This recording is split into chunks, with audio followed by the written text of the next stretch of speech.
Welcome to Eat, Sleep, Nerd, a podcast where you can check out, go AFK, and relax with us as we discuss all things nerd. Comic books, video games, movies, TV shows, and anything else that gets geeks more worked up than Leroy Jenkins rushing into battle.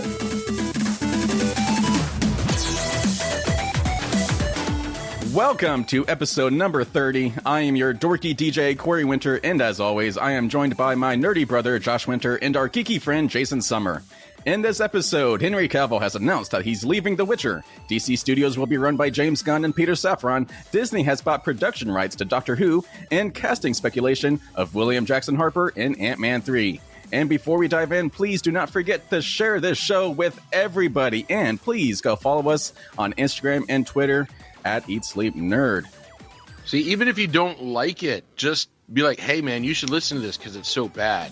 Wow. And then we have more listeners. Wow. I'm like grasping for straws here. Share our show. I guess we need to change up our strategy because we think we're awesome. So maybe if people are sharing it, saying it's awesome. But you know what? When things aren't good, you know, they tell more people about it. So, well, if people could hear all of the takes we just had on the intro for this episode. You know, I wasn't going to share that. They don't need to know our inner workings. Well, I'm going to tell them anyway. So, listeners, please be aware that Josh is struggling with his voice today. So we had Jason do our intro. And killed it. He had to... Killed it in every way you could possibly kill it. Took like 10 takes. You know that part in Doctor Strange where he keeps showing up? Dormammu, I've come to bargain. It's kind of like that. Only without Benedict Cumberbatch. Well, there's a part in it where it's two G words in a row, and for some reason it just caused a verbal stumble. I would just like to point out that I've done it basically flawless for 30 episodes in a row. So, and I haven't. So there's my excuse. From someone that gets easily tongue twisted because of my speech impediment, I feel you. So I do not envy you. But he did a great job. He did. Thank you. Eventually. How about we just move on? Yeah. Let's move on, shall we? Thank you. All right. I want to start with my bamboozle. I was bamboozled this week, gentlemen. So, all right. Do you guys remember how I bought 20,000 Lego bricks for my 5 skyscrapers? Yeah. Who would forget? So Josh came over this week to help me build some Legos. He was actually building the Sanctum Sanctorum. And I was building what was going to be my 3rd skyscraper. And it was going to be like the big one, the big one. And I got like 3 steps into it. And I realized, I'm missing like 700 pieces. So, I searched high and low. There was a big chunk of one of my orders that just did not come, even though I paid like $100 for it. So I was bamboozled, but the guy is reaching back out and he's going to give me that replacement. So it's fine, but I was bamboozled. Well, now hold on. Now, if he's fixing it, I don't think you can call it a bamboozle. I was bamboozled. I just wanted to say bamboozled. It's a fun word. Fair enough. I mean, I get wanting to say fun words. You know, one could be flabbergasted at such a prospect. Okay, you know what? However, my actual bamboozle for the week. What is your bamboozle? This will tie into my Modern Warfare 2 review that I'll cover in a second. But it came out a couple of days before the release that the physical disc for Modern Warfare 2 is basically a dummy disc. It's actually only 72 megabytes of data, and really the only thing it does is triggers the download. Yes. See, that's an actual bamboozle. That is a bamboozle. That is no. Hold on. I have told you guys that this is how software licensing works now. I have mentioned this several times on our show that when you buy the discs, it is basically still you buying the licensing rights, and you still have to download everything. Yes, I told you this, but it kind of defeats the purpose of the physical disc because if you don't have an internet connection, there's no way to play this physical game you just spent $70 on. Yeah, that and I agree with you that this is not the best of things. Yes. Yeah. So that put a bad taste in my mouth before I even got to start playing. Now because I love the physical disc of things. Here's the issue, though. That game is notoriously large. It's over 100 gigabytes, right? Yes. So you can do one of those like selective download things because the game it's the campaign mode, like the single player campaign mode. It's also the Modern Warfare multiplayer mode, but it's also the Warzone 2.0 modes. Like there's actually 3 different games on this one disc. So you can select which ones you actually want to download, but the actual like base install that makes it possible to download those pieces by itself is 80 gigabytes. And for some reason, to play the single player mode, you have to download one of the multiplayer packs. So it's actually not really as selective as you think. I'm sure it uses the assets or whatever that are on the disc. But I mean, my point is the size of a double layer Blu-ray disc is 50 gigabytes. Yeah. So unless they were willing to double the production costs of producing the discs and give every single person 2 discs, whereas statistically most people have internet, so you can download it. Yeah. But I also feel your pain, though. I get it. Like, I mean, granted, I didn't care the game because it only took me like 20 minutes to download all of it because gigabyte internet. And I do like to have the case. So like, that's fine. Like if I could just have the case, I'm good. But it is kind of weird. Like why produce it if you're not going to have a physical version of this game? Because there are people who want to have like a collection of like you of cases and discs. And like me, I like having those as well. Yeah. I get it. But anyway, well, I'll save my Modern Warfare 2 review for a second, but I'm going to go ahead and get Jason's. What have you been geeking out on this week? So this week, my geeking out, I finally got up to date on Star Trek Picard, and it ended. I had 3 more episodes to watch out of a 10-episode season, and it ended pretty well and had some touching moments. A lot of it had to do with the relationship between Picard and Q and how that relationship came to an end. Spoilers. Sorry. Well, actually, but you'll see. Anyway, I'll let you know who that is. Yeah, but yeah, it was very good. I really enjoyed it, and now I'm excited for season 3 when that comes out in February. The final season.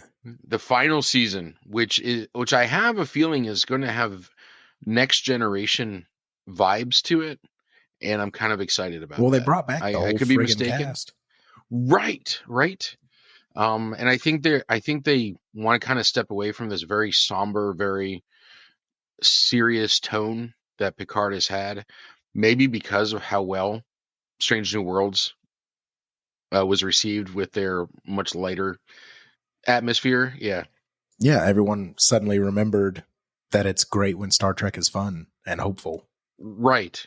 And you don't have to be so heavy-handed when dealing with societal issues. It's actually really good. They're at their best when they're not heavy-handed and it's more nuanced. So that's what I've been doing. All right, some programming notes before we get into my review. We mentioned on the last episode that Doctor Who was actually not on HBO, but we were actually incorrect about that. It actually is currently on HBO Max. So if you have an HBO Max subscription, you can watch that for free. It's actually where I was watching it. I just, for some reason, thought I was watching on Amazon. So yeah, Jason, go catch up on HBO. And also, I want to mention that apparently I was pronouncing the new Doctor's name incorrectly. He has a pretty epic name, and it's not spelled anything like you would imagine it's actually pronounced as. So it's actually Ncuti Gatwa, not Ncuti. So I apologize for mispronouncing his name dramatically. Ncuti Gatwa. So he's going to be the 15th Doctor. Oh, I thought you were talking about the new Doctor that just generated. I'm like, it's David Tennant.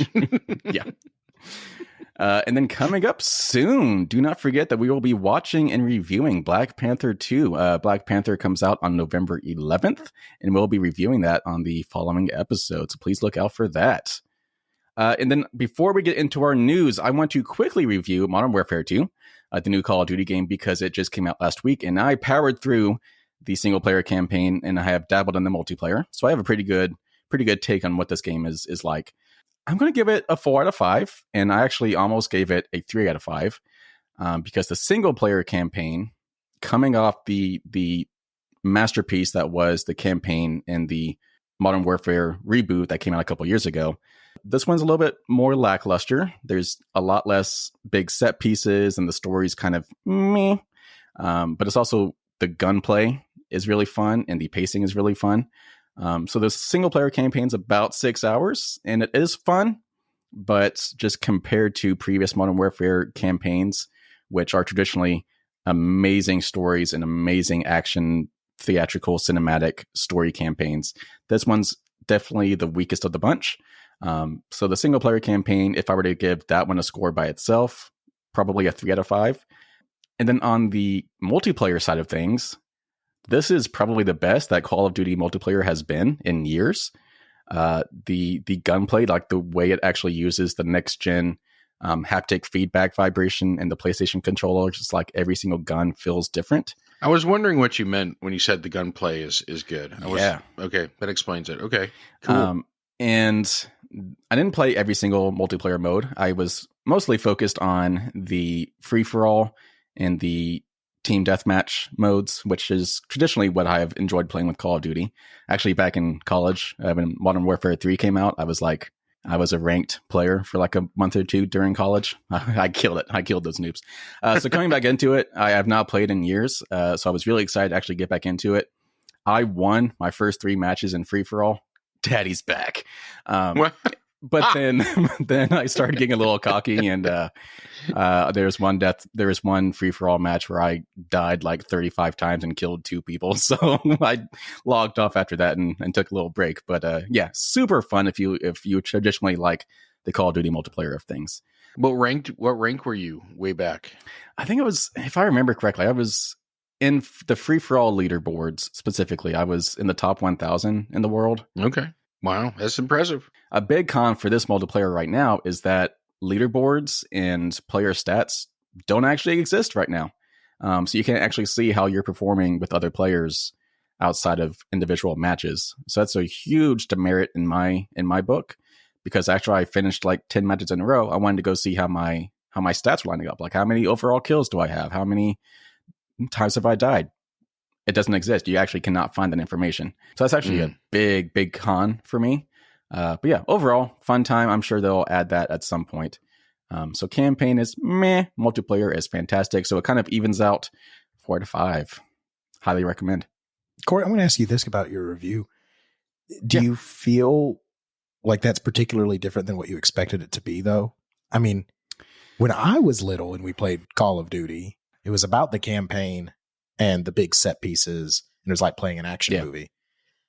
And I just don't feel like that's the priority anymore. And that's kind of when I quit playing. And see, that is the big con for me. And that's actually why the Modern Warfare series I like so much more than the other Call of Duty games, because it actually still focuses on this single player experience in a way. Like, they actually put a lot of production value into the single player campaign in this game. And actually it's near photorealistic. Like, actually, the very first mission, when you drop into the mission, it looks like you're in a real world. Like, it's actually scary how photorealistic it actually is. And so, like, the quality is there. So it really is just the story was lacking. It's like they just didn't have an idea, but they had to make some kind of game. So it really was fun. Like, the gameplay of it really was fun. It's just you have to compare it to its prequel. And the campaign of the first Modern Warfare game, the reboot of it that came out a few years ago, it actually took some real world inspiration to build some of its missions. Like, there actually was a mission that was inspired by the Bin Laden raid. There was a mission that was inspired by the Benghazi embassy attack. Right. It's like it actually used some real world events to make the story a little bit more engaging. And for this game, they didn't really have any real world events to pull from. So it just kind of felt like a flat story. I mean, that's good for the world. Bad for the game. Yeah. I mean... So, I mean, it does not compare to anywhere near compare to the stories of the original Call of Duty games. But considering that there's a severe lack of these games nowadays, this was a nice addition. Yeah, it did not really measure up. No, I mean, I guess what I was trying to say is that games used to be the game, and then they might have a really fun multiplayer mode. Yeah. I think this is a franchise that has become about multiplayer, and they tack on a campaign because you wouldn't pay $70 for the updated multiplayer. Yeah. You know what I mean? I don't get that vibe, because it really does feel like they put a lot of heart into this campaign. That is still a big part of it. But yeah, obviously the multiplayer is a very big sell for the game. Yeah. So now, do I imagine Call of Duty will always have a campaign? No, I think they might eventually move away from that, but I hope they don't, because that's my favorite part. Yeah. I like the single player experience. All right. Do you guys want to get into the nerdy news? Hit it. Sure. Why not? Sure. All right, gentlemen, we actually have a lot to talk about. We're actually starting off with a story that's kind of a bummer. And the fact that this was announced on a Saturday of all days. Yeah. This big breaking news was announced on a Saturday. So I'm just going to read this article. Netflix has officially announced that a 4th season of The Witcher is on the way ahead of the release of Season 3 next year, but it won't involve Henry Cavill. After 3 seasons of adventuring as Geralt of Rivia, the star announced via Instagram that he'll be hanging up his medallion and passing his sword onto a new Witcher. In place of Cavill, Liam Hemsworth will embody the White Wolf in Season 4 when it releases, bringing a new take on the character to Netflix. Josh, thoughts? It's a lot to unpack here. No, I was actually at work, and one of my coworkers, Justin, came running over to me and showed me that, and we thought it was a joke, like clickbait or something like that. And it wasn't. It's a real thing. And I mean, like it sucks. You know, this is kind of a joke on everyone who was super excited about getting him back as Superman. It was kind of, the joke has become at what cost? But the thing was that a couple of days ago, I know IGN posted a story. I don't know if they're the ones who broke it, but one of the ex-producers on the show of The Witcher said that a lot of the writers actively disliked the books and the games that they were adapting from and really just kind of wanted to make the property their own. And Henry Cavill spent years trying to convince them to cast him as Geralt. Yeah. Like, he loves the source material. He adores the source material. And taking that into account and kind of looking backwards, you could see that leading up to Season 1, he did a lot of press and he was super excited about everything. And then Season 2, he never really said much. And I think we all just kind of assumed it was like COVID because that was a weird time for everybody. But I'm almost wondering if, yes, he may have quit because he has Superman, but maybe more in the way of, okay, I've got another paycheck, so I'm not going to be destitute. I think his passion had already died for the project because they were kind of ruining this thing that he was super, super, super excited about. Yeah, I was kind of wondering that. Like, the timing is suspicious because obviously less than a week ago, he announced that he is coming back to Superman in a pretty big capacity. And maybe he was unhappy with The Witcher because originally he signed on. He was fully committed to seven seasons of this show. So maybe he has been unhappy with it for a while. And so he used this new Superman deal as an excuse to get out of it. Yeah, that's what I'm saying. Like, the Twitterverse is blowing up and like blaming him taking Superman. No, I think Superman gave him a safety net so that he would have other gigs. But I think if he had gotten any big franchise part, he probably would have taken the opportunity to step away from The Witcher. And I've played all the games. I've read, at this point, most of the books. I'm not ready to say I've read all of them because it's kind of an anthology. It's not even really so much like a big series that you have to read in a certain order or anything. It's just a collection of stories about Geralt. I get where he's coming from. Like, Season 1 was kind of an odd adaptation, but it was more or less faithful. Season 2 started getting really weird. And so again, if his goal was to make a big, more or less faithful adaptation of a beloved franchise for him, yeah, that'd be like signing on to be in Lord of the Rings and they start talking about introducing ancient robots or something. Like, at a certain point, you'd just be like, never mind, this isn't what I signed up for. No, I also kind of wonder, and maybe that does play into it, like maybe that just made his decision easier. But I'm also kind of wondering, the time commitment to film The Witcher, apparently he was filming 6 days a week for months at a time. Yeah, they do a lot of it on location. Like, it's a big involved thing. So I'm kind of wondering, because he wanted to go back to Superman so bad, if continuing on with The Witcher actually would have prevented him from being Superman again because of the time commitment. And so he just kind of had to choose which one he wanted to stick to. And because he was unhappy with The Witcher, it just made his decision easier. Yeah. I mean, I could definitely see that. I also feel like Henry Cavill's kind of at a premium right now.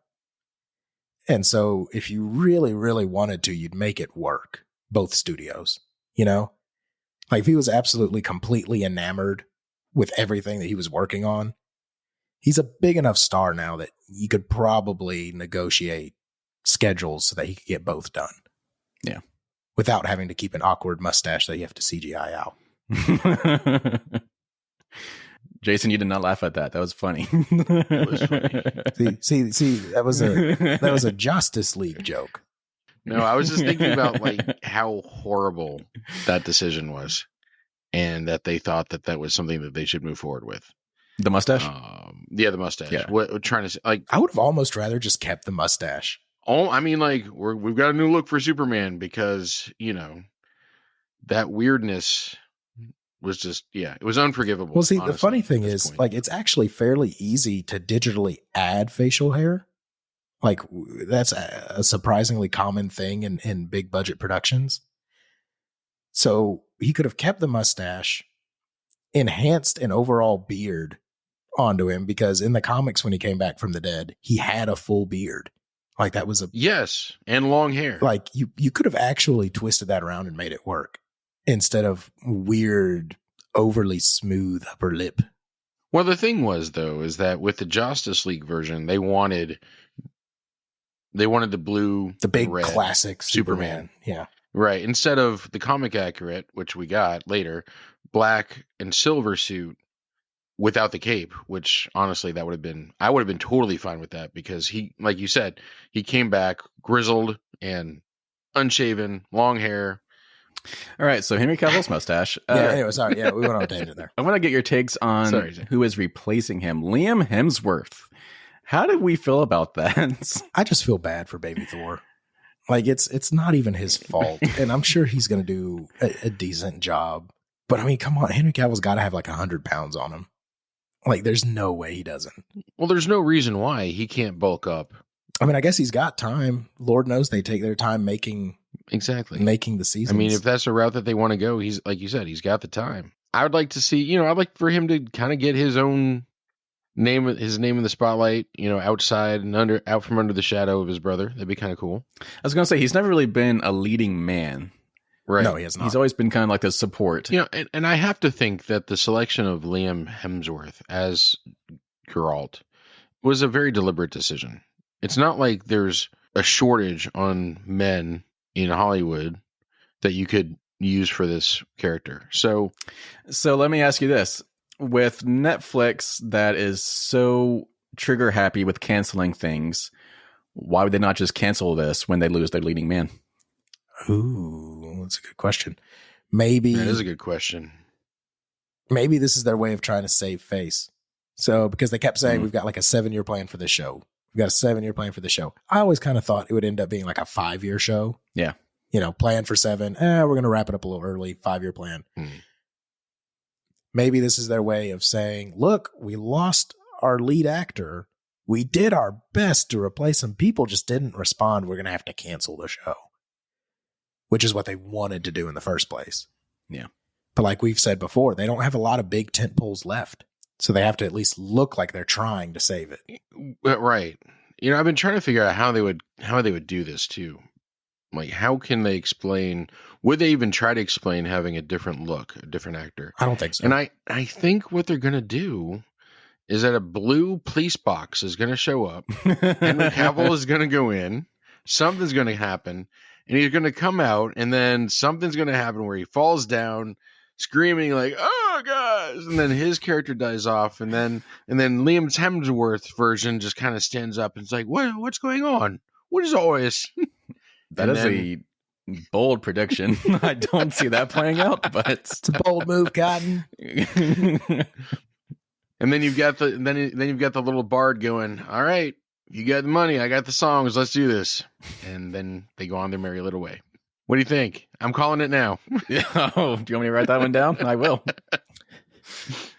All right, let's move into our other big story for this episode. This is one that we have been talking about pretty much every single episode since we started this podcast. Who was going to be the person that rights the wrongs of the DC movies over at Warner Brothers? And we finally have our answer. And we actually... Joss Whedon. Yeah. Josh has left the chat. No, so this is a person we have I think we actually predicted, or it was one of our fan picks for who should take over DC Studios. So I'm just going to read this article again. Warner Brothers Discovery has found its new DC leader, and it's none other than James Gunn and producer Peter Safran. So it's actually a duo team. So James Gunn and Peter Safran will report directly to Warner Brothers Discovery CEO David Zaslav and work closely with Warner's film bosses DeLuca and Pamela Abdi. A few other takeaways from this is that James Gunn is exclusively signed to DC for the next 4 years, which is noteworthy because he's also a big director over in Marvel Land.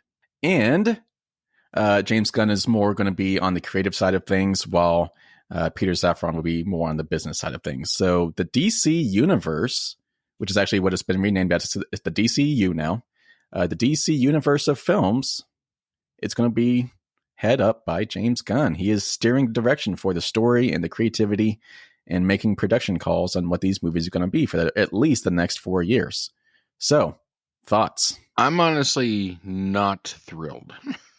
Wow. Okay, Yeah. Why? Well, I liked Guardians of the Galaxy 1 and 2. Yep, love them. Love them. Very good. It was a great divergence from the standard Marvel movies, and I think they introduced the galactic nature of Marvel very well. I have not been impressed with his DC contributions. I was not a fan of Suicide Squad. You liked Peacemaker. That's different. It's a series. I honestly think that's more of the actors. But I will say this, it's his choice for the antagonist is what bothers me the most. It was Starro, which was a very weird, disturbing, grotesque creature, which I had a hard time watching. I hated that movie so much. I will admit to that. And I had similar reactions to the butterfly type creatures in Peacemaker. Yeah. For me, that was like the worst part of the show, were the bad guys. So I'm worried about how he's going to move forward with Superman, DC, and what they want to decide to use as their antagonists. I know it's comics, which invites all sorts of imaginative creativity. I get it, but those are my concerns with him. I think he has really good potential. He also has the potential to completely just blow it. What about you, Josh? I like the idea of him running the studio if he doesn't try to make every project a James Gunn project. Yeah. You get what I'm saying? Like it's some of the things that kind of worry Jason kind of give me a little bit of hope. The fact that he's willing to lean into some of the comic bookiness. Like, for example, if we had stayed with Snyder, who was more or less in charge of the universe, I don't know if we would ever get some of the more fantastic villains for Superman. Like, I don't know if we ever would have gotten Brainiac as a Superman villain. You know, that could come across very comic booky if you're not careful. Yeah. James Gunn, on the other hand, I think would totally be like, yeah, dude, we should do a Brainiac Superman. I'm on board for Brainiac. Yeah, cool. You know, like it's his willingness to lean into the comics can be his greatest strength, as long as he doesn't try to make every single movie essentially himself. I don't think that's the plan. I think they really do just want him to supervise. Yeah. As long as every project doesn't feel like a James Gunn project, I think it'll be fine. And let me elaborate a little more, because I agree with what you're saying. I agree with that, and the ability to push the envelope. I think from when it comes to those antagonists and the creatures, is that they were too disgusting.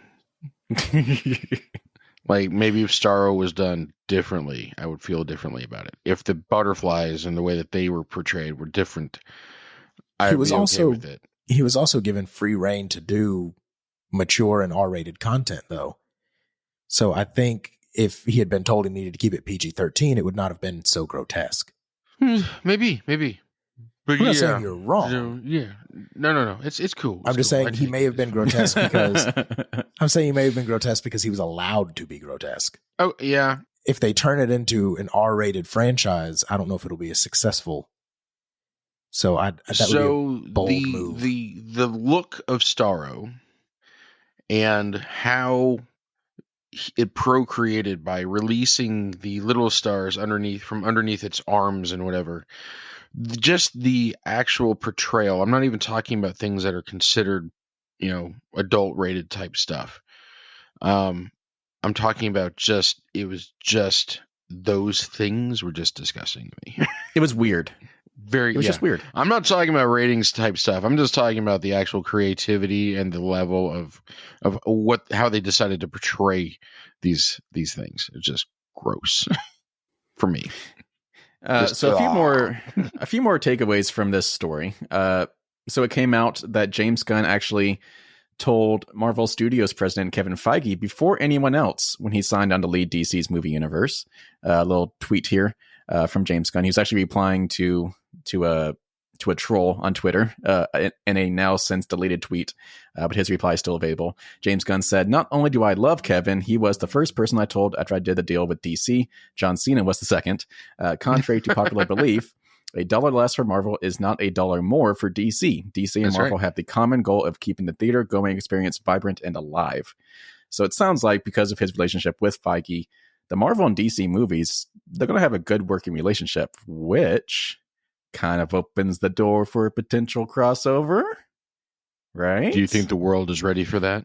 I don't know, but reminder, last year, Kevin Feige said, never say never to a DC Marvel crossover in live action films. Interesting. So the stars are aligning. Yes, with the relationship that James Gunn has on both studios.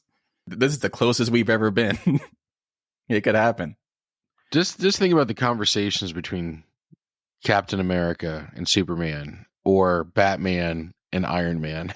Just that could be so much fun. It did come out last year at the same time that James Gunn actually has brought up conversations with the DC bosses at the time about potential crossovers. So even he, a year before he took over the reins at DC Studios, he was trying to get the conversation going. So it's more likely now than ever that we actually could eventually get a Marvel DC crossover. At the same time, Kevin Feige came out and said that he'll be the first in line to go see the new DC movies under James Gunn's oversight. And one little thing, the same day that it was announced that James Gunn is the new co-CEO of DC Studios, he released the Guardians of the Galaxy Holiday Special trailer. So it was a bonus day for James Gunn. He's releasing things at DC and Marvel at the same time. And don't forget, James Gunn still has a whole nother Guardians of the Galaxy movie coming out next year. So, yeah. It's a good time to be James Gunn. Didn't Kevin Feige, though, also say, well, James Gunn has a lot of work to do before he ends his agreement, till end of May? Yeah. Was it May 2023? Yeah. It's like, I'm happy for you, but don't forget, you still have work. Don't Games of Thrones this. So another little interesting thing, and I want to get your guys' takes on this. According to a report from Above the Line, an outlet led by credible industry insider Jeff Snyder, Warner Brothers Discovery boss David Zaslav approached none other than Kevin Feige himself to run the DC universe earlier this year. They wrote that during Zaslav's search for DC leader, akin to Kevin Feige's role at Marvel, he actually asked the Marvel Studios executive himself if he would be interested, to which Feige politely declined. I mean, I'm not saying they didn't do that, but that would have been a very bold move. But can you imagine if Feige was running both DC and Marvel? Well, that's just it, though. I mean, surely there's a non-compete. He wouldn't have been allowed to. Yeah. So, you would have had to come at them with an offer so good it would be worth leaving Marvel, which is why I just find it unlikely. That's just one of those things where, it's a funny little anecdote to think about, but I just don't think an offer was ever seriously made, just because it would have to be so outrageous that no studio would have done it. Warner Brothers, who's in money-saving mode, would not have done it. Maybe it was maybe an offhanded conversation, maybe. Yeah, just just to see. I could see them having a chat and maybe asking, hey, is there anyone you've got in mind that might be good? Or maybe do you want to do it? Yeah, it's they ran into each other at Starbucks or something. Hey, how's it going over there? Oh, Marvel's doing well. What are you doing? Oh, well, we're shaking things up here at DC. I'm like, hey, would you ever consider doing DC as well as Marvel? You know what? That's a lot of work. I think I'm good for now. All right, man. All right, see you later. I wonder if that's how that went. Yeah. It's just like that. I just like that. Sipping their cappuccinos. Yeah. I just don't feel like it was ever a real thing. So I don't know. Like, it's a cute story, but I just, that kind of makes my eyes roll a little bit. I just doubt it. All right, moving on to other possibly not real things, because we have heard very little about this show, but we're finally getting some updates on the Green Lantern show. So the Green Lantern show is being redeveloped after original writer Seth Graham Smith left the project due to the regime changes at Warner Brothers Discovery. And the series will now focus on Jon Stewart, which, as a reminder, Josh kind of predicted. So Josh was right. He has that look like, yeah, did it again.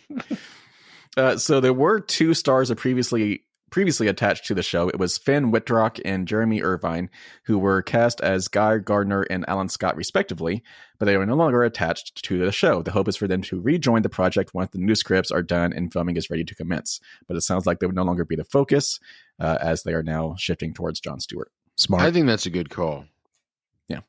Yeah, Jon Stewart, he's been the face of the Green Lantern for quite some time in the DC animated universe, DC Comics. Yeah. And I think going in this route only makes sense. All right, a couple of Superman updates. Obviously, Henry Cavill has jumped ship from The Witcher into Superman land. Woo! But he has come out in an interview saying, and I quote, "There is such a bright future ahead for the character, and I'm so excited to tell a story with an enormously joyful Superman." So I think everyone's biggest complaint about his time as Superman is that it was just a dark version of Superman. It was hard to be happy while watching Man of Steel and Batman vs. Superman because it was so dark and gloomy. But it kind of sounds like with this new direction, it's going to be a little bit more joyful, like Superman is supposed to be. So thoughts on this? Well, if I recall correctly, Zack Snyder said that Henry Cavill's his version of Superman was going to be a journey from self-discovery to the joyful, hopeful Superman that we all kind of grew up with and know and love. So it wasn't that concept or that version of Superman wasn't on the table. It's just he had a particular path he was going to take Kal-El through. Mm-hmm.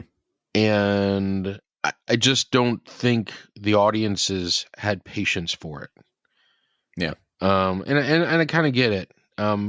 As I mentioned before, I loved probably one scenes I really loved from the Justice League was when Superman finally showed up in the blue and the red with the John Williams Superman theme in the background.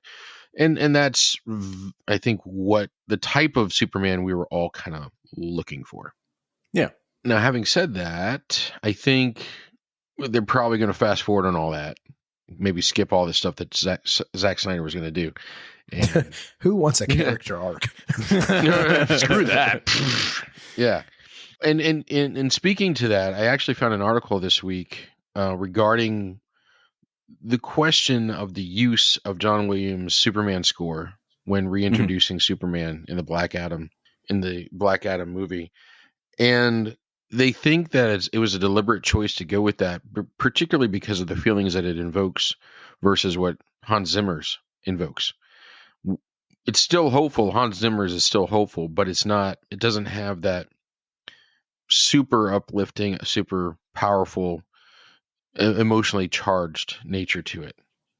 Yeah. So I think, personally, I kind of would like to see the John Williams score come back and be the background music for for this new Superman. So I don't know, but I'm excited about Henry Cavill's announcement that this is going to be a brighter, more hopeful Superman. I'm good with that. So Josh, this actually ties in. So thank you, Jason, for that segue, because you brought up Zack Snyder. This ties into something that Josh shared with us. So in a podcast with Henry Cavill, the interviewers actually brought in some messages and questions from guests, and they actually brought in Zack Snyder to ask Henry Cavill a question. And he closed out his video saying, and I quote, "I can't wait to work with you in the future, and you are, of course, the greatest Superman ever." So, Josh, what was your takeaway from this? Clearly, Zack Snyder is going to be directing Man of Steel 2. Obviously. There's no other project they could possibly do together. I was just thinking he was being polite. Like, that's just something, I can't wait to work with you in the future. But yeah, I mean, I don't know. Zack Snyder's kind of known for like jumping little hints. He's good at that. There, he's good at marketing. He's very good at it. He always has a very good idea of the path that he wants his career to take over the next 3 or 4 films. Like, I don't think he's not going to be one of those directors who decides he's going to do a project one day. You know what I mean? Like, he always has his next 2 or 3 films lined up. I don't think that his word choice was whimsical, like it was, or it was deliberate. Yeah, like I think he was phrasing correctly. And again, Zack Snyder and James Gunn are old friends. They have been for a long time. Oh, so now again, like okay, it's. Would I be surprised if it was someone other than Zack Snyder who ended up directing "quote unquote" not Man of Steel 2? No, I mean, but do I think it is not a far-fetched possibility? Yeah, like I could totally see it happening. And kind of what we were talking about on before, I just wanted to say that I do think people mistake having a dark or gloomy film for having a dark or gloomy character. Yeah, like Man of Steel was a dark-ish, serious take. It wasn't even dark. Yeah, it was serious. Yeah, on the idea of a Superman movie, but Superman himself was not dark. He smiled through the whole thing. He was polite to people. Constantly was asking if everyone was okay. Like, I mean, he was Superman. He brought people hope. Yeah, but he was Superman. He was on his chest. Yeah, he was Superman in a dark situation. He wasn't smiling like an idiot while saving the world. Like, he was focusing on saving the world. But that doesn't mean he wasn't optimistic. Mm-hmm. And then Batman vs. Superman, yeah, he was upset. He was doing his best to save the world. And in what I consider an incredibly philosophical approach to the movie, they said, well, would the world be particularly kind to Superman? And the answer is no, especially in the world that we live in right now. Everyone would be trying to turn it into something political. Everything he did would not be good enough. And like, if Superman was real, there would be just as many people who hate him as love him. Yeah. And so I think that was actually a very important film to have. It's, if anything, I think Batman vs. Superman should have been longer. It should have been a 5-hour movie, a 6-hour movie, so they could really dive into that. But 100% agree with you. Anyway, he was still an optimistic character because it was actually a big plot point where he starts kind of feeling like maybe he just shouldn't do it anymore because he wants to, but the world still hates him for it. But he never quit wanting to do the right thing. I don't know. Just when people say that his interpretation of Superman wasn't optimistic, I get what they're trying to say, but I also kind of think you're a friggin' idiot. Like, you just didn't. Did you feel that about me when I was just talking about the movies? No. Yeah. Because I get where you're coming from. You want it to be an overall optimistic and uplifting experience. But I also think that you appreciated his interpretation as Superman and didn't confuse his interpretation with the overall theme of the movie. Okay. I consider you an intelligent human being. Most people are stupid. And if it's not spelled out for them, like if there's not a character that looks directly into the camera and says, this is the theme of the movie, they don't get it. And that's kind of sad. So if anything, I think if anything, Zack Snyder's biggest mistake was expecting people to be able to interpret theme. And that's sad that he literally made a movie that was too smart for the average person. Now I'm going to step down off my Snyder soapbox. No, well, that's great. Zach, if you're listening to this, you need to reach out to me. Yeah. I was going to do the you get the friend of me thing. I was going to do like a Hans Zimmer spin on it. I just couldn't do it. But the plan was there. I think it'd be fun to sing. Yeah. Dun, dun, you got a dun, dun, friend in me. They'll probably get us copyright dinged on YouTube. So, well, I just mixed 2 songs, so I don't know. All right, so that we've had a few episodes in a row that have been very DC heavy with all of the Superman and James Gunn news. But that's it for today. Let's talk about a couple more stories. So on the previous episode, Eat Sleep Nerd episode number 29, we talked about how Doctor Who, David Tennant's coming back. It's picking back up. We have a new Doctor on the way. Indeed. And I predicted a few episodes ago, because there was the rumor that Disney was in talks to possibly have a production deal or a streaming rights deal in the works for Doctor Who in the next year. That deal is now official. It has been announced. Disney Plus has announced a co-production deal and streaming rights deal to stream the new episodes of Doctor Who, starting with the 60th anniversary special next year. And because of the co-production deal, they're actually going to be throwing money at Doctor Who. So Russell T Davies will retain creative vision, but Disney will give the show vast budgets beyond the BBC's means, allowing for more cinematic production values and more stars. So it's getting a glow up. So that's So that's the thing. How do we feel about this? Because Doctor Who, the charm of the show has always kind of been that it is kind of lower budget than other things. Sure. But it still makes it feel like a big, huge adventure. Sure. And so like the quality of the production never really took anything away. If anything, it actually added to the charm of the show. So with a Disney-sized budget, do you think that's going to hurt or help this show? I'm going to say two things. And one is almost certainly going to take the words out of Jason's mouth. Okay. Well, no, just because he's my friend and I know him. But I think part of the thing that made Doctor Who so good was its small budget. Because if you're forced into a small budget, you have to have good writing or no one's going to watch your show. So they knew that it had to be well crafted. It had to be thought out. And then they'll just make do with what they have budget wise. Mm-hmm. But it made the writing come first.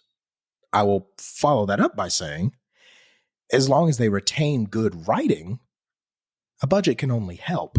Yeah. A la Strange New Worlds. They still made storytelling and optimism and the feel of Star Trek a priority, but they gave it a modern day budget and it blew everyone away. If they can accept the money without delving into spectacle for the sake of spectacle, I think it'll be great. Without losing its heart, without losing its spirit. Yeah.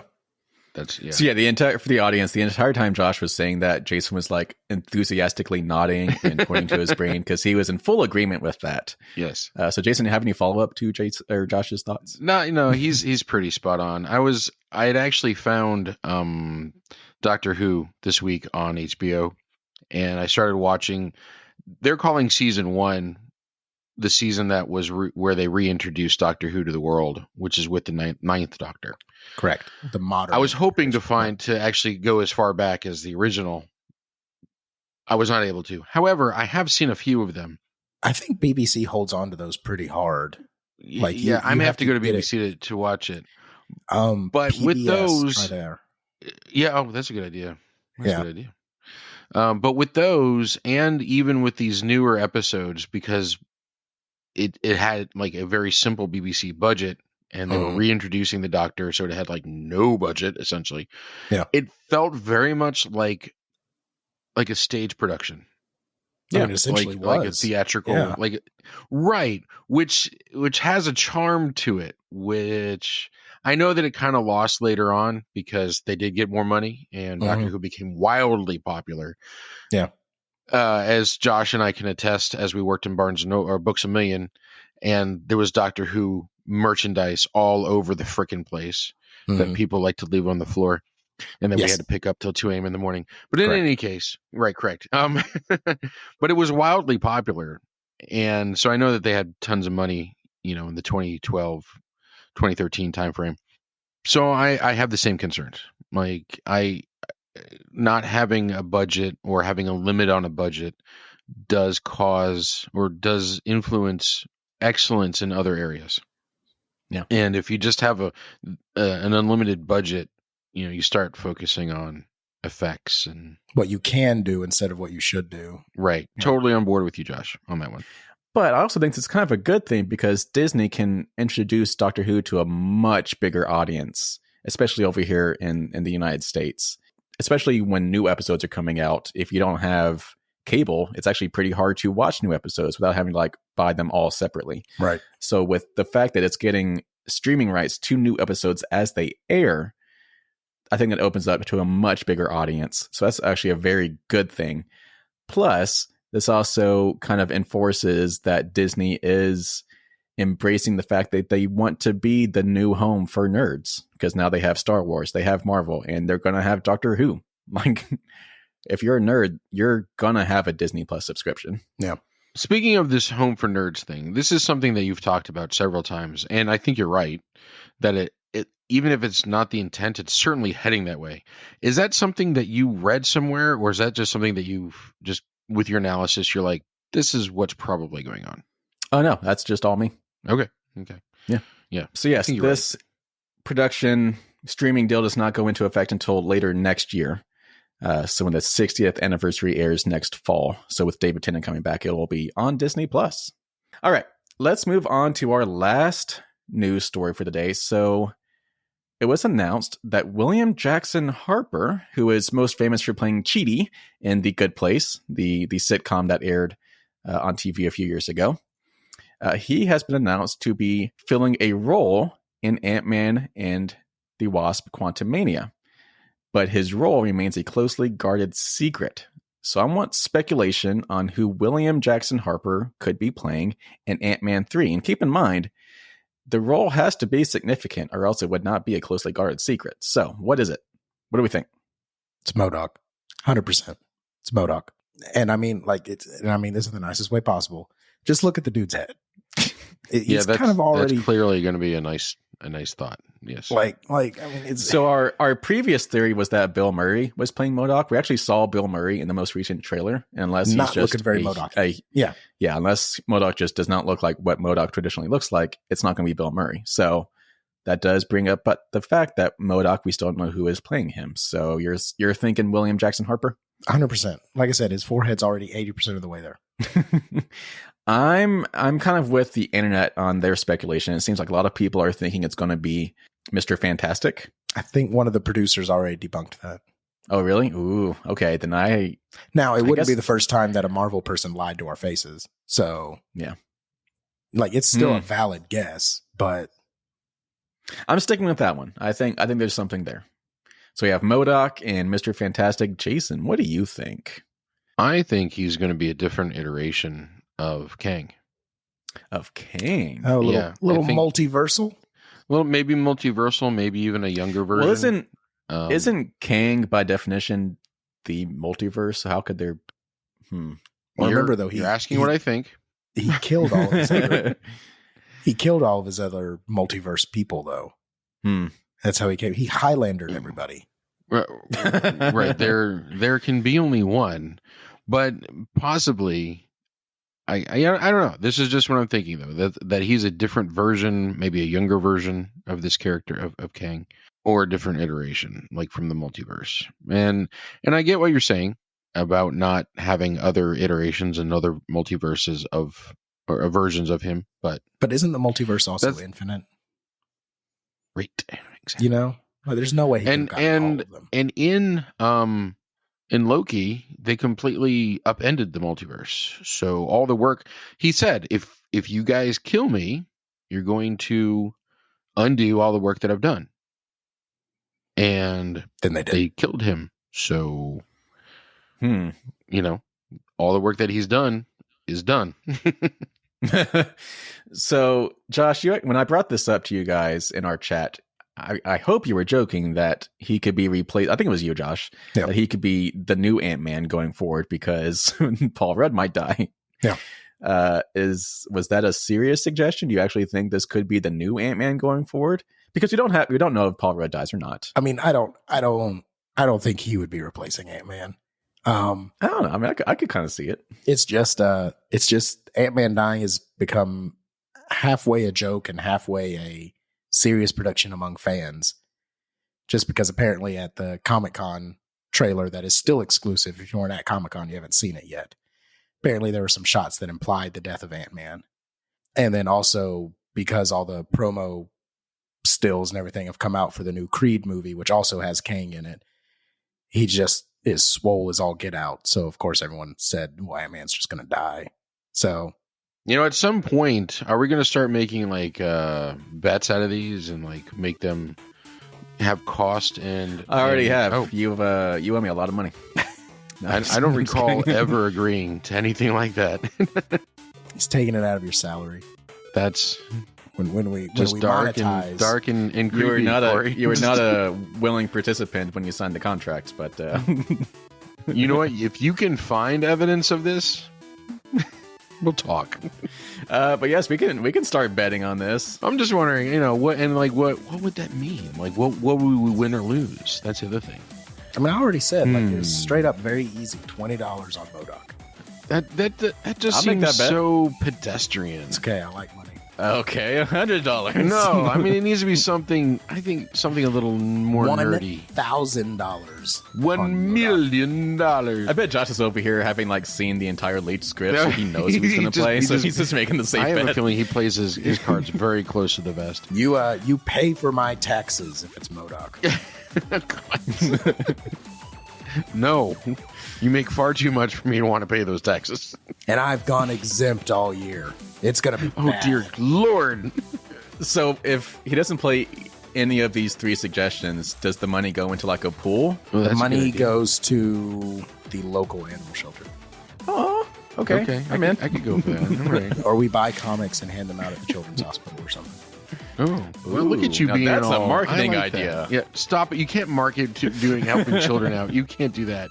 So but does it matter, Corey? Does any of this matter? Because if no one's listening, we can't get the word out. I mean, the bet is still on, but You're like, I'm still getting my money. yeah. People, please share the show. Please. But anyway, Yes. share the show with the friends, Share. your family. Share.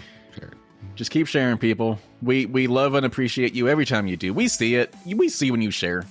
So please keep it up. At what point, Corey, do you feel that there would be enough regular followers that we would start really putting together stuff like coffee cups or T-shirts and stuff like that? How many listeners would we need to regularly have where we would feel that's something that we would want to do? I mean, we can go ahead and make coffee cups. We can just drink them ourselves.